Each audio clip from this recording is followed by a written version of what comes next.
چند اور نشانیاں. قیامت کی چند اور علامات ہیں جو قیامت سے کچھ عرصہ قبل ظہور میں آئیں گی. جب بھی یہ علامتیں شروع ہوں گی تو ان کا ایک سلسلہ شروع ہو جائے گا. یہ علامتیں قلیل عرصے میں ایک کے بعد ایک پیش ہو کر رہیں گی. رسول کریم صلی اللہ علیہ وسلم نے فرمایا قیامت کی سب سے پہلی نشانی کا ظہور یہ ہوگا کہ مغرب کی طرف سے آفتاب طلوع ہوگا اور چاشت کے وقت دابت الارض کا خروج ہوگا. ان میں سے جو بھی پہلے ہوگا دوسرا فوراً ہی اس کے بعد ہوگا، یعنی ساتھ ساتھ ہیں دونوں. یہ یاد رکھنا چاہیے کہ قیامت کی بڑی علامات کے ظہور کے بعد توبہ کا دروازہ ہمیشہ کے لیے بند ہو جائے گا.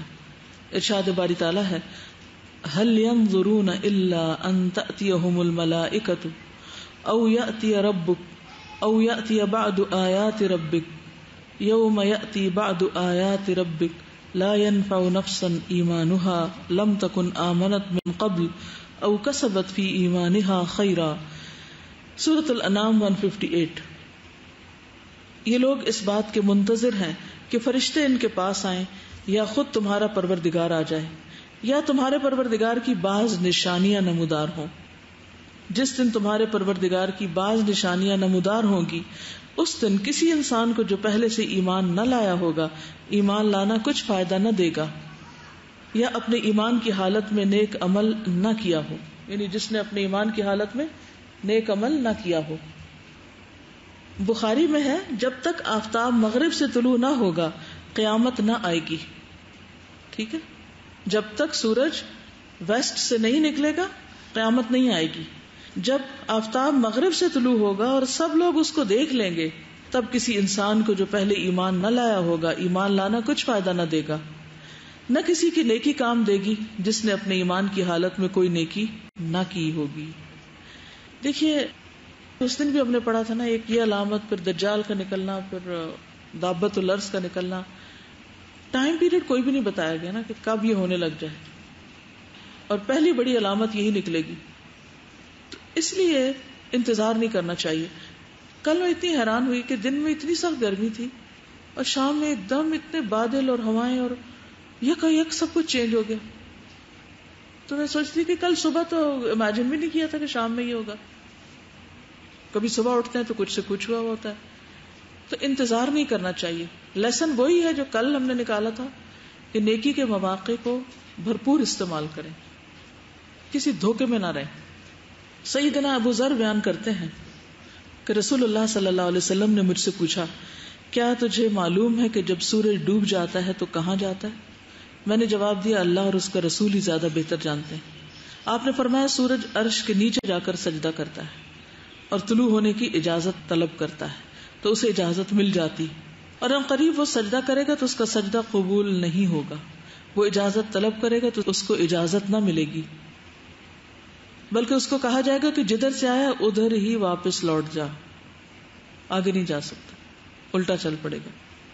چنانچہ سورج مغرب کی جانب سے طلوع ہوگا. پس یہ اللہ تعالیٰ کے اس ارشاد کی تشریح ہے وَالشَّمْسُ تَجْرِي لِمُسْتَقَرٍّ لَهَا ذَلِكَ تَقْدِيرُ الْعَزِيزِ الْعَلِيمِ. سورج اپنے ٹھکانے کی طرف چلا جا رہا ہے. آپ نے فرمایا اس کا ٹھکانہ عرش کے نیچے ہے، وہاں جا کے بالآخر ٹک جائے گا. یہ جو دابت الارض ہے اس کے بارے میں تفسیر میں آپ نے پڑھ رکھا ہے.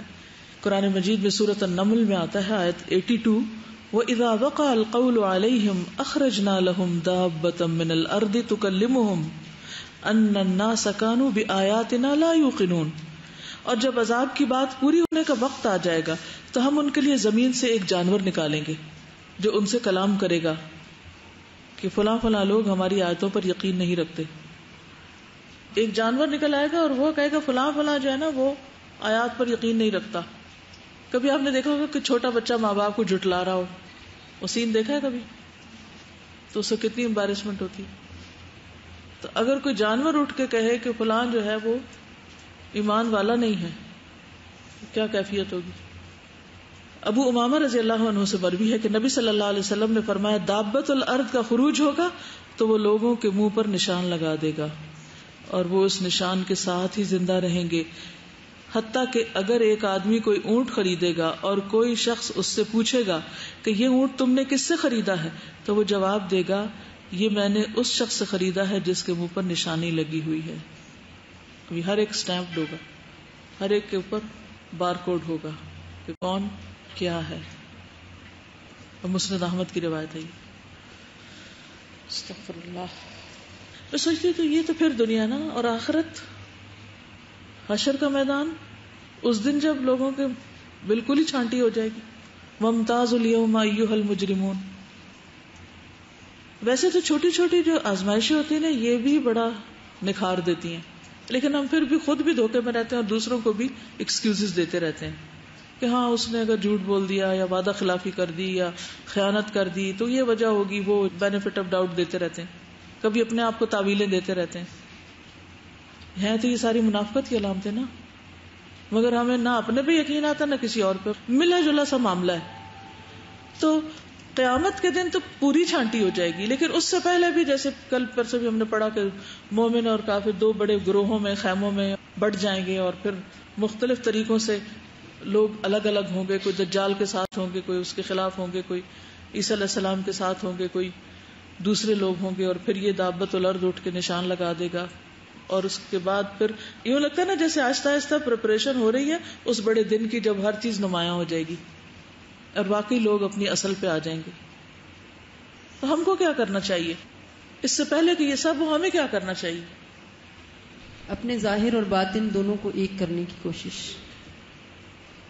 میں یہ سوچی تھی کہ انسان سب سے زیادہ جس چیز سے دنیا میں اپنے آپ کو بچانے کی کوشش کرتا ہے وہ ذلت ہے. یعنی برے سے برا کرنے والے کے پاس بھی نہ کچھ عزت کا معیار ہوتا ہے، وہ چاہے خود ساختہ ہی کیوں نہ ہو، اور وہ یہ چاہتا ہے کہ وہ کسی کے سامنے نہ ذلیل ہو. اور لیکن یہ اتنی خوفناک بات ہے نا جو آج پتہ چلی ہے کہ یعنی باقاعدہ نشان لگا دینا کہ کوئی کسی قسم کا وہ باقی ہی نہیں رہے گا. یعنی ابھی تو سب کا معاملہ ملا جلا ہے نا. ہمیں نا شک والی چیزوں کو چھوڑ دینا چاہیے، نہیں؟ کیونکہ انسان کیوں اپنے آپ کو ایسی چیز میں ڈالے کہ جس سے اس کا معاملہ مشتبہ ہو. تقویٰ یہی ہے نا، دا ما یریبک الی ما لا یریبک. ان چیزوں کو چھوڑ دو جو تمہیں شک میں مبتلا کرتی.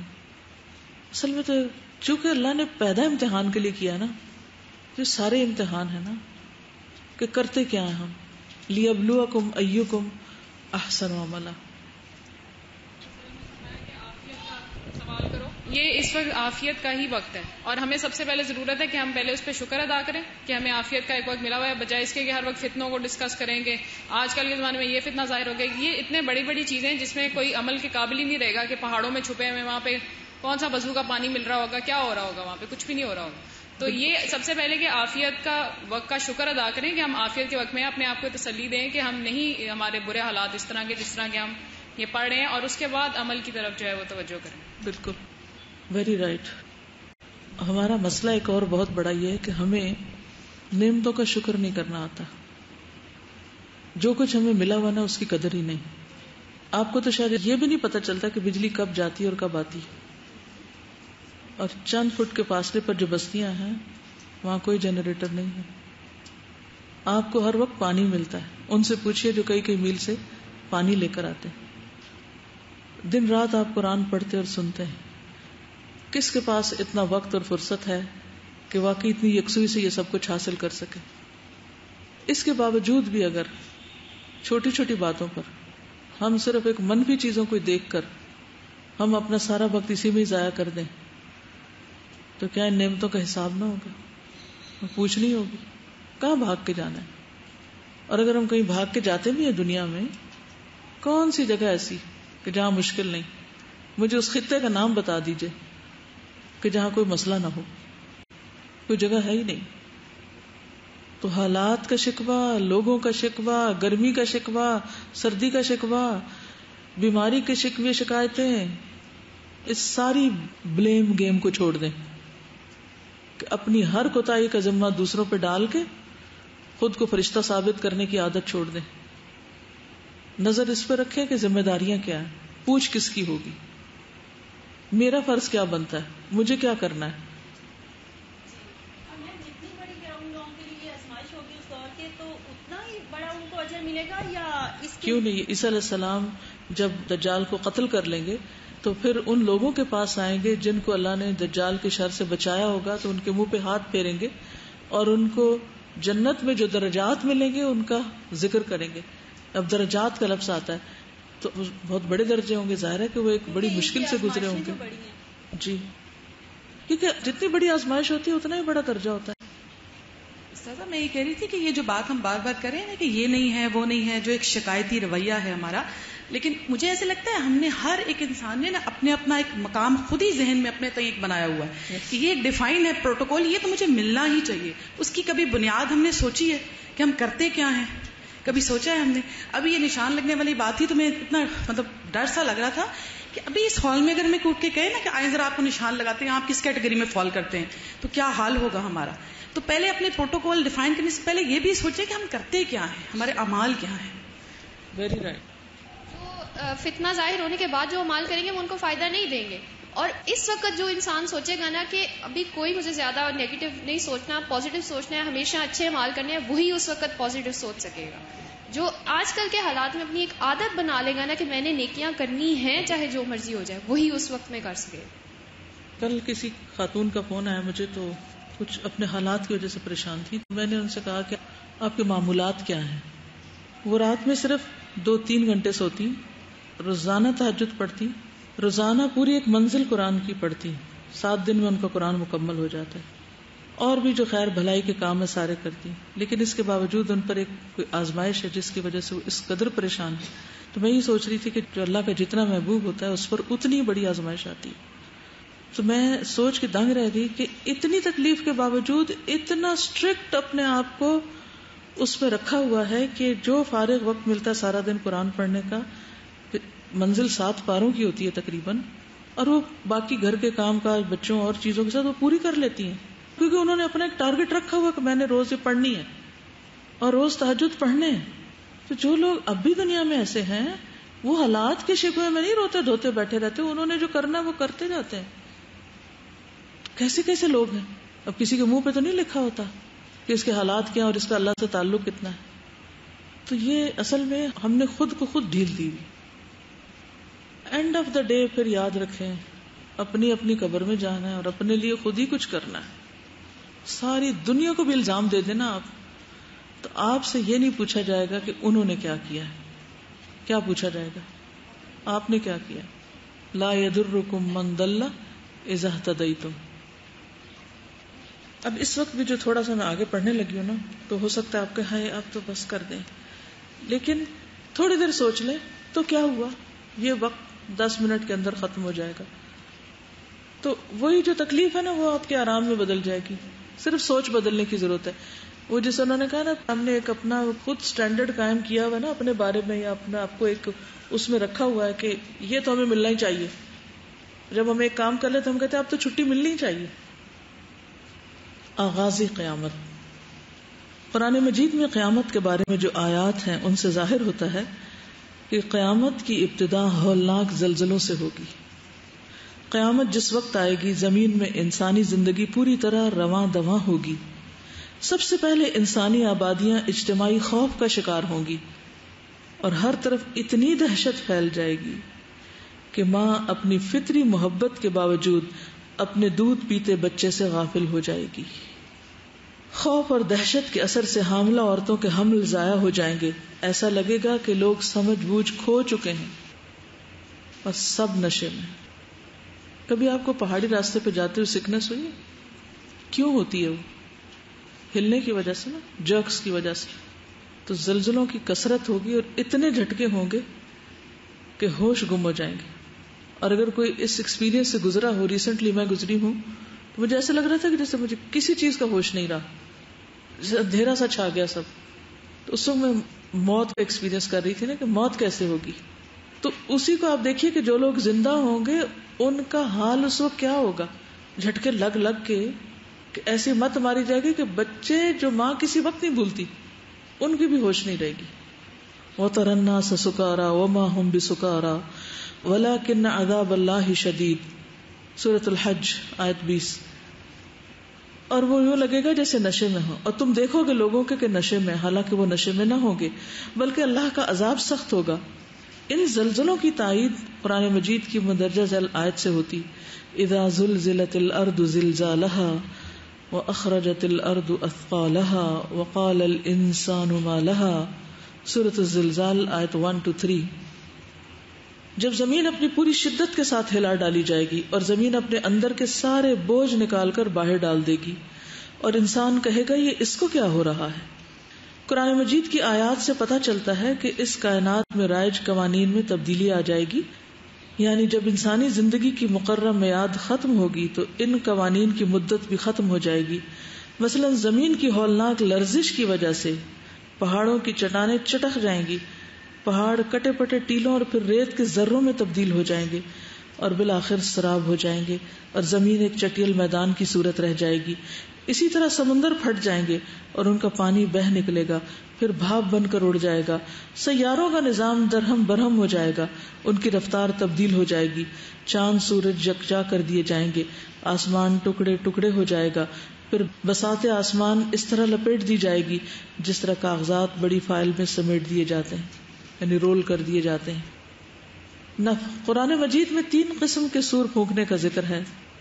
نفخ فضا، جب پہلا سور پھونکا جائے گا تو زمین اور آسمان کے کل باشندے دہشت زدہ ہو جائیں گے، سخت خوف ہوگا. پھر نفخۃ الصعق، دوسرا سور پھونکا جائے گا تو سب ذی حیات مر جائیں گے. پھر ایک زمانہ بیت جائے گا جس کی مدت اللہ کے سوا کوئی نہیں جانتا کہ کتنا عرصہ لوگ مرے رہیں گے. پھر نفخ قیام لرب العالمین، تیسرا سور پھونکا جائے گا. یہ دوبارہ اٹھائے جانے کا سور ہے. اس کے اثر سے سب مرے ہوئے لوگ دوبارہ زندہ ہوں گے اور اپنی اپنی قبروں سے نکل کر اپنے رب کی طرف دوڑیں گے. سخت ترین پیشی، دوسری زندگی کے بعد مخلوق قبروں سے نکل کر ایک میدان میں اکٹھا ہوگی. یہ حشر کا میدان کہلائے گا. یہی ان کی قسمت کا فیصلہ سنایا جائے گا اور ان کے کردار کی سزا یا جزا ملے گی. میدان حشر میں لوگ قبروں سے ننگے بدن، ننگے پیر اور بغیر ختنہ ہوئے اٹھیں گے جیسے اللہ تعالیٰ نے انہیں پہلی بار پیدا کیا تھا. کما بدأنا اول خلق نعیدہ وعدا علینا انا کنا فاعلین، الانبیاء 104. جس طرح ہم نے پہلی بار پیدا کیا تھا اسی طرح دوبارہ بھی پیدا کریں گے، یہ وعدہ ہمارے ذمہ ہے، یقیناً ہم ایسا ضرور کرنے والے ہیں. صحیحین میں رسول اللہ صلی اللہ علیہ وسلم سے منقول ہے، قیامت کے دن سفید گیہوں یعنی گندم کی روٹی جیسی صاف اور چپٹی زمین پر لوگوں کا حشر کیا جائے گا. یعنی زمین ایک ٹکیا کی طرح ہو جائے گی جیسے روٹی ہوتی ہے. اس زمین میں کسی قسم کا نشان نہ ہوگا. روٹی پہ تو نشان بھی ہوتا ہے نا، لیکن گھڑی ہوئی روٹی کو سمجھو جو پکنے سے پہلے ہوتی. بخاری اور مسلم. ایک اور روایت میں ہے کہ رسول اللہ صلی اللہ علیہ وسلم نے فرمایا، قیامت کے دن لوگ برہنہ بدن اور بغیر ختنے کے اٹھیں گے. حضرت عائشہ فرماتی ہے، میں نے عرض کیا یا رسول اللہ، مرد اور عورتیں سب اکٹھے ہوں گے تو ایک دوسرے کی طرف دیکھیں گے نہیں؟ فرمایا، اے عائشہ، معاملہ اتنا سخت ہوگا کہ کسی کو کسی کی طرف دیکھنے کا ہوش نہ ہوگا. مسلم اور بخاری. اس دن اللہ کے منکر اور کفار اوندھے منہ اٹھائے جائیں گے جیسا کہ ارشاد ہے، وَنَحْشُرُهُمْ يَوْمَ الْقِيَامَةِ عَلَى وُجُوهِهِمْ عُمْيًا وَبُكْمًا وَصُمًّا، اور قیامت کے دن ان کو اوندھے منہ، گونگے، بہرے اور اندھے بنا کر جمع کریں گے. سورۃ بنی اسرائیل 97. آپ صلی اللہ علیہ وسلم سے ایک شخص نے دریافت کیا، اے اللہ کے نبی، کافر کو منہ کے بل کس طرح اٹھایا جائے گا؟ فرمایا، جس پاک ذات نے اس کو دنیا میں 2 پیروں سے چلایا، کیا وہ اس پہ قادر نہیں کہ قیامت کے دن اس کو منہ کے بل چلائے؟ بخاری اور مسلم. اس دن آفتاب یعنی سورج لوگوں کے قریب ہوگا. سورج کی تپش اور دھوپ سے محشر میں ایک اور قیامت برپا ہوگی اور آدمی کا پسینہ 70 گز تک زمین پر پھیلا ہوگا. ابھی کے پسینے سے کیسے ہم ڈرتے ہیں اور کتنا گھبراتے ہیں، وہاں کیا عالم ہوگا.